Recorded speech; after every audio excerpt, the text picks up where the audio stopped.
শুভ দুপুর। আজকে রান্না করছি ঢোকার ডালনা মুসুরির ডাল দিয়ে আর ডিম দিয়ে। পেঁয়াজ কুচি করে নিয়েছি, কাঁচা লঙ্কা, ধনেপাতা আর এখানে কিছু মশলা নিয়ে নিয়েছি। গোটা আলু কেটে নিয়েছি, যে ডাল নিয়ে নিলাম আমি, পেস্ট করে নিয়েছি। এবারে পেঁয়াজ, কাঁচা লঙ্কা কুচি, ধনেপাতা কুচি দিয়ে দিলাম আর দুটো ডিম ফাটিয়ে দিলাম।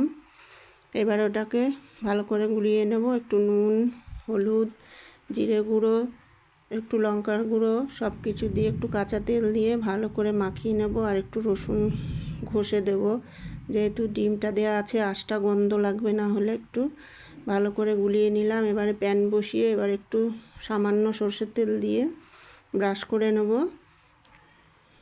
এবারে ওই ব্যাটারটা আমি দিয়ে দেব সুন্দর করে, একদম গোল করে, যাতে ওদিকে বেঁকে টেকে না যায়। একটু পিস পিস করে কেটে নিতে হবে। হয়ে গেছে এক পিঠ আমার, এই যে দেখুন, উল্টিয়ে দিলাম। এবারে চাকুর সাহায্যে আমি কেটে নেব পিস পিস করে। এগুলো এমনি শুধু খেতেও ভালো লাগে, দেখবেন বানিয়ে খাবেন। একদম সহজ পদ্ধতির রান্না। এই যে সব আমি পিস পিস করে কেটে নিলাম, ধোকার পিসের মতো। এবারে রেডি হয়ে গেল। এবার আমি কড়াইতে বসিয়ে দিয়েছি সর্ষের তেল আর জিরে তেজপাতা ফোড়ন দিয়ে আলু কেটে রেখেছি, আলুগুলো দিয়ে দেব। এবারে আলুগুলো একটু ভেজে নেব লাল লাল করে। নুন, হলুদ, লঙ্কার গুঁড়ো, জিরের গুঁড়ো, ধনের গুঁড়ো সব একটু গুঁড়ো মশলা দিয়ে দেব পরিমাণ মতো।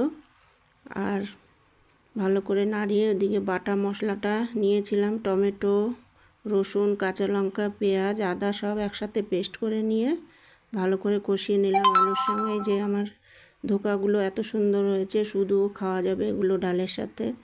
এই যে সুন্দর ভেজে নিয়েছি, একদম তেল বেরিয়ে গেছে একেবারে। এইবার ওই মিক্সি ধোয়া জল আমি দিয়ে দেব, দিয়ে এবার একটু ঢেকে দেব। আলুটা সিদ্ধ হয়ে গেলে তারপরে ওই ধোকাগুলো আমি দিয়ে দেবো। ওই যে আলু প্রায় সিদ্ধ হয়ে গেছে একদম।